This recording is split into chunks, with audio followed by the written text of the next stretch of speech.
Hello and welcome back to From the BOLN, the Burnley podcast. I'm not sure if we can call this season a roller coaster, but there's a few ups and downs, and today's one of the ups. Burnley getting a 1-1 draw at Chelsea. This is the Rapid Reaction. I'm Simon Evans with Paul Woodhouse and Andrew Greaves. Let's start off, Greavesy. I mean, a deserved point, really.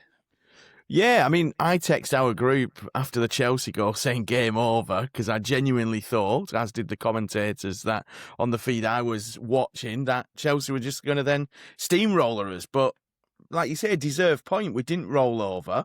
We were putting in some of these blocks 1-2 men at a time sometimes. Chelsea didn't really test Martin Dubravka. And then we nick an equaliser, much deserved at the end against 10 men after Chelsea sending off. So, yeah, weird season, like you say. I'm not sure roller coaster is the right word, but it feels that way, doesn't it? It's like, you know, the lows of Mansfield at home last week and then the highs of going to Chelsea, which Woody reminded us is quite a fertile ground for points, certainly against Chelsea and, you know, various cup wins. And, yeah, Clarets fans travelling back up the M6, no doubt, very, very happy indeed. Yeah, they sounded it at the end. It was a quite weird experience, that, Woody, to hear the Burnley fans cheering and different kind of noises coming out of the Chelsea support. The boos from the Chelsea fans, I can imagine they won't be signing anybody over summer, will they? You know, even JJ Watt's come out of retirement with a "Come on Burnley" on Twitter. It's like, you know, everything's aligning. Yeah, they must have paid him. Yeah, well, he'll be just getting up for the Atletico Madrid Espanyol match later on. Exactly, won't he? He'll have had his half and half shirt on though, won't he, for the actual match, the Chelsea and Burnley shirts. Yeah, he did have a 99-watt Chelsea shirt at one time. Yeah. All about the vibes. Yeah. But it was a performance that, you know, we often sort of get frustrated when we've gone behind and we don't seem to do much. And Parker's tactics always seem to have been stay in the game, just stay in the game. Even at 2-0, stay in it at 2-0 and see what we could do. But at 1-0, certainly. And we did do that, didn't we, Woody? I mean, it was like, you know, they never swarmed us at any stage. No, I was just saying to Greavesy, it was one of those very, very modern football games, wasn't it? Where you've got like kind of Chelsea trying to maul us like a wet marshmallow, just having possession for the sake of it, not really penetrating. And as the game goes on, even though we had that aberration in the first 3 minutes, we realised that we're actually in the game and, you know, played accordingly.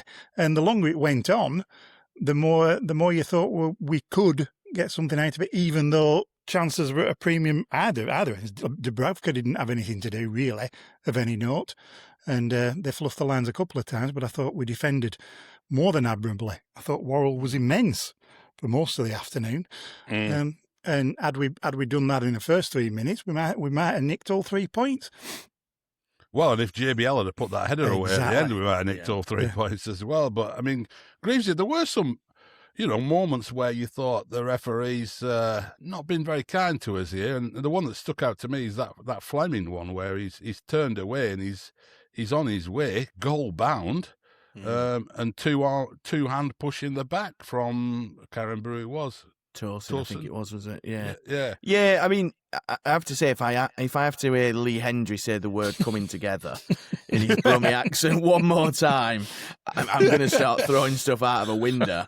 I mean, yeah, the commentators went, "Oh, there's not much in that. They're both at each other." I don't think they are. You know, I think Towson misjudges the flight of the ball. Yeah, and it's two hands through the back. It's not a push. It's a two hands and a lean, and it really knocks him off his stride. And you know, VAR looked at it, so there was apparently a VAR check on that. I mean, I guess they could have only given a retrospective red card.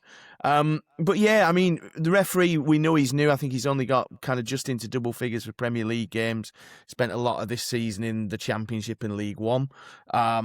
You know, I thought he started well. I thought he was letting a few things go and, you know, not kind of letting Chelsea get away with some stuff. But yeah, I mean, down to 10 men already at that point with 9 men. I think they were down to 10 men at that point. With 9 men, it then becomes even more interesting. And, you know, no matter how many centre-halves Rossini wants to throw on, you're still 2 men to the good. So, yeah, a bit disappointed. Yeah, I'm sure Scott Parker will be as well. But I think the performance and individual performances, which I think are key sometimes in these games, I think were decent. JBL looked good when he came on. Worrell, as Woody mentioned, looked fantastic. I think he plays a big part in the goal because Flemming points to where he wants to go, and Worrell just kind of almost cuts across Flemming, takes his defender with him, and opens up that gap. So Barnsley looked like he was giving them something different to think about when he came on as well. So fair play to Scott Parker. He mixed it up with his substitutions, and by and large, I think he got them just about spot on. And talking about that goal, I mean, it's a brilliant delivery from Ward-Prowse. I mean, one thing Lee Hendry did get right was the pace on that. Yeah. You've got no chance of putting that header in if it's floated to you in that position. He's whipped it. He's whipped in a grip, and he's done there what it says on the tin, hasn't he? It's what he does, isn't it? It's like, it's one of those where you've actually signed somebody on loan to do a thing, and he comes and does that thing, which has come on for the last 15 and just like ping balls onto somebody's head.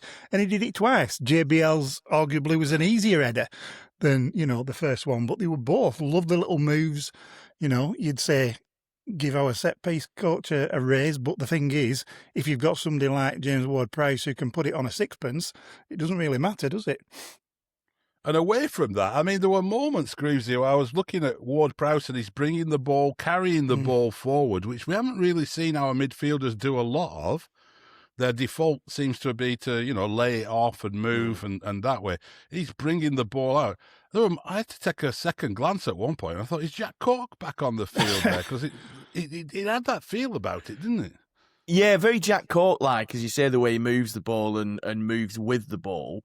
I thought our midfield too, which were kind of Hannibal and Ugachukwu, I thought they'd both played quite well. Ugachukwu kind of, was, what do we call it, press resistant? Is that what we said? Tackle resistant? I can't remember what the phrase was to describe Ugachukwu, but he looked decent. But again, I think Scott Parker made the decision at the right time, rather than leaving Ward-Prowse to the last 5 minutes and taking Ugachukwu off. I think Ugachukwu had done his job at that point, and it was it needed somebody who perhaps had that little bit more drive, that little bit more intention of bringing the ball forward. And like you say, yeah, it was like having Corky back on there, and that probably gives Parker something to think about ahead of next week's game now. What he does with that midfield. Does he break away from the back five like he did do in the second half? Does he then kind of think, well, do we let Ward-Prowse have a bit of a free rein while Hannibal does the box to box stuff and Ugachukwu does the side to side stuff? It's obviously going to come too late for us, but there were signs in that second half where you kind of thought, shit, if we'd have just played a little bit like this earlier, with a bit of intent like we showed, we might not be 8 points adrift to Forest. We could be a bit closer to Forest.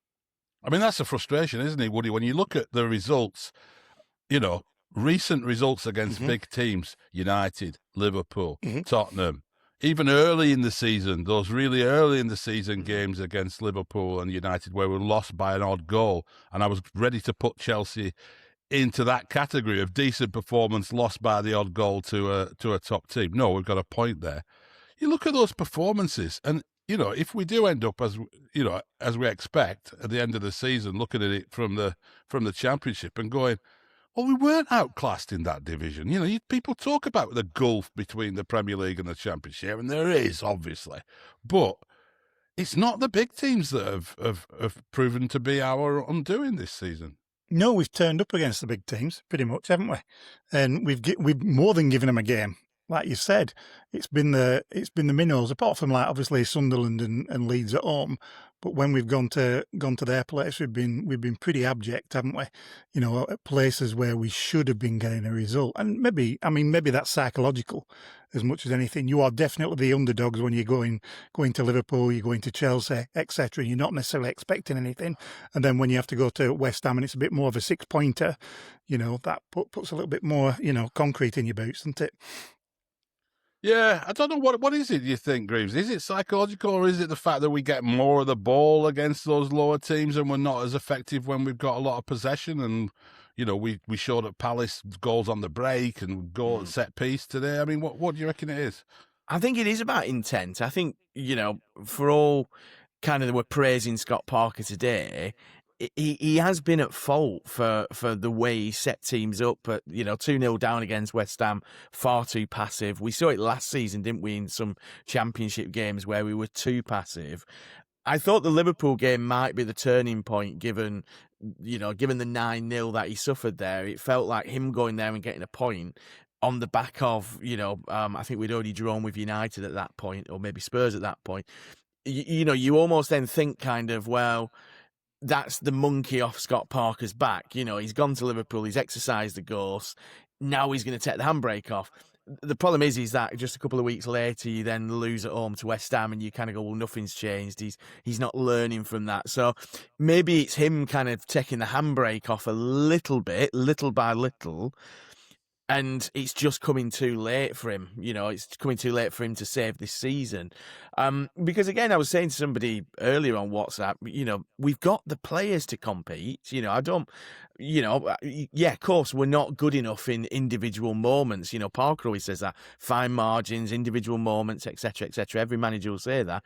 But ultimately, I think sometimes it's the way they're set up to play doesn't allow them to make the right decisions in some moments. We don't defend the first goal today like we defend some of Chelsea's other chances later on. Yeah. Worrell's flat, he plays them onside, ball comes in, Esteve allows Neto to get in front of him.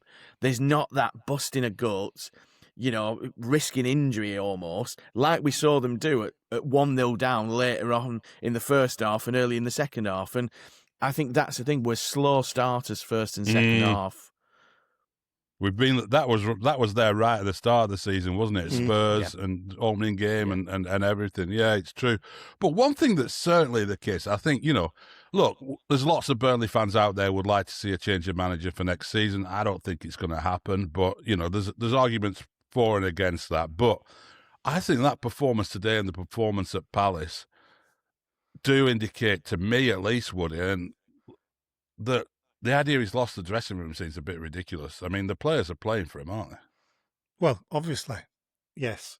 I think the dressing room argument is pretty much moot. You get any kind of a performance. And like we said, especially after what happened against Mansfield, they had to come with something this week. This game at Chelsea, it didn't matter whether we kind of got beat by the odd goal or whatever, they had to come with some form of performance. Yeah. And they've come with some form of performance, and they've got a point out of it, and that shows you when you can react to, very poor performances with a decent performance. That means that, they're kind of pulling in the same direction. But the folks who want him out, it doesn't matter. They'll always want him out. Yeah, I don't think a lot of people are going to shift their opinions, but credit to him and to the team for a fine performance today, really. In going to Stamford Bridge and getting a point is always a good result for Burnley. Did very well, could easily have been 3 points at the end. We'll leave it at that. We'll be back tomorrow with a debrief, but good stuff. Enjoy your weekend. Up the Clarets.